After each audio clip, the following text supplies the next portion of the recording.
Hi guys, welcome back to History 109. I'm Sarah again. So thank you guys for all of your emails and for all of the clarifications that you guys requested. It makes me know that you guys are actually paying attention, so thank you for sending those in. So far I haven't checked to see how your PSDAs are doing for the assignments turned in on Blackboard, but I'm planning on looking over those tonight. Don't worry if you're afraid that you didn't get them quite right this time. I'll give you guys feedback this time, and I'll let you guys turn in the next set next time. So you guys will get credit just for doing it this time. But next time you guys will not be quite so lucky. So make sure that you read the comments that I leave for you, and you take those into consideration when you're writing your next one. And if you're confused, feel free to email me. I get back to you guys as quickly as I can. And if you're still worried about it, or I don't get back to you with enough time to get everything done, give me a call. I promise it's not going to bother me. On every day except for Wednesday, my classes at UK down here are done at noon. So you guys can just give me a call. Excuse me, 1. They're done by 1. So just give me a call, and I'll be more than happy to answer any questions that I can. So with that, I'm glad that some of you guys have enjoyed the John Green videos. They're so much fun. And I've gotten a couple of you guys telling me that you really enjoyed those. So yay! So from there, we're going to talk about expansion, and we're going to talk about exploration and going up to the Civil War, and how those pieces kind of work together to create this atmosphere of slavery, so that when we talk about Reconstruction next week, you guys will have a good feel for what's going on with Reconstruction. I hope you guys have enjoyed so far what you've read for your assigned book.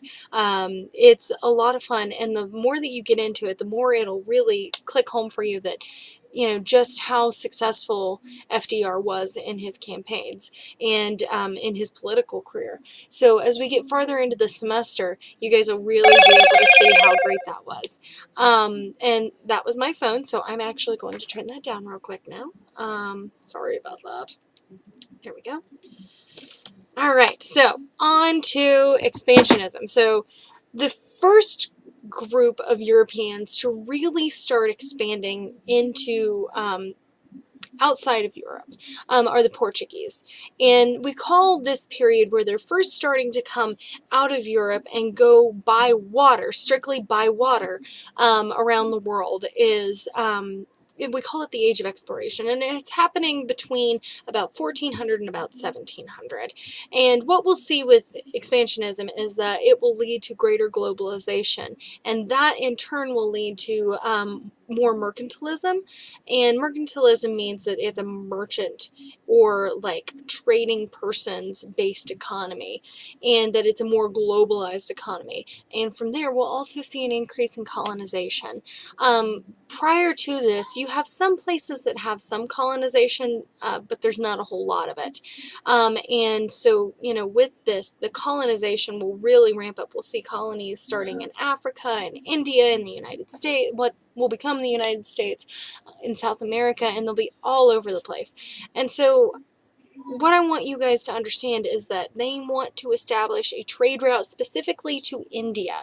And India is the big key place in all of the Age of Exploration, because it's kind of like the central hub for goods and services and things that they're wanting in Europe. So specifically, they're wanting things like silks. They're wanting spices like pepper, cinnamon, nutmeg, cumin, cloves, and they're also wanting to spread religion. So the more that they travel into these places that are unknown, they're using the pretense of religion as the key indicator for why they're moving into these places. And you've also got to understand that they're using a lot of these places for cheap labor and to get precious metals. So Henry the Navigator is really one of the key figures in this. And he lives around 1419, and he starts going out on these trips at about 1419. He's, I believe, the third son of the king of the Portuguese. And so what he'll do is he will kind of redo the whole way that navigation is done at sea.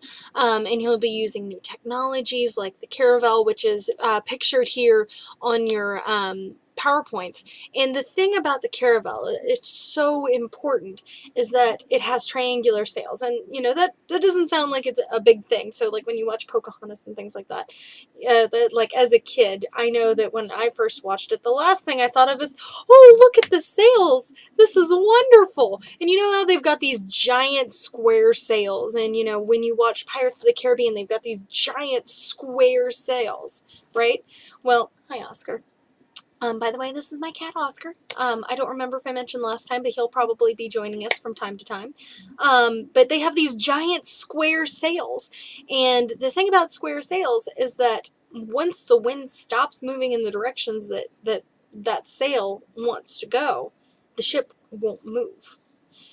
So, the thing about triangular sails is that you can turn them and you can move them to catch wind in any direction. So you can go north, south, east, west, whatever, wherever you want to go. And it doesn't matter which direction that the wind is moving in, because no matter what, you can move those sails around to where you'll be catching the wind and moving forward. So this is incredibly important when it comes to navigating. And Henry the Navigator is one of the first people to start using these caravels, these wonderful, amazing ships. And so as they move around the coast, you know, they can still move.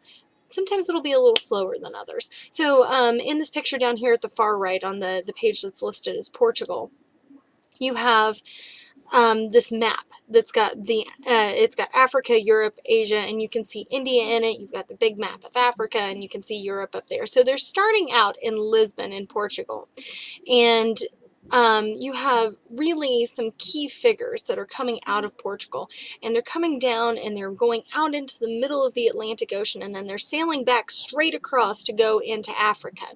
And that's really the only way that you can sail around the Horn of Africa. You can't sail down the coast and go around Africa to get to India. You have to go out into the Atlantic, and they will sail 3 months out into the Atlantic and then shoot back across down to get around to the Horn of Africa, and then they'll go up. And as they're going down the Horn of Africa and they're coming back around up the other side, they'll stop in different places and they'll pick up, well, they'll take captive a bunch of people that they will use as slaves. They'll take Africans, and at this time they're calling them the Moors. They're not necessarily Moors. They're likely to be people who follow Islam, but we don't know for certain who they are, what they are. All we know is that they are African people. And so from there, they will sail across the Arabian Sea and go over to India. And they'll set up a trading place at Goa.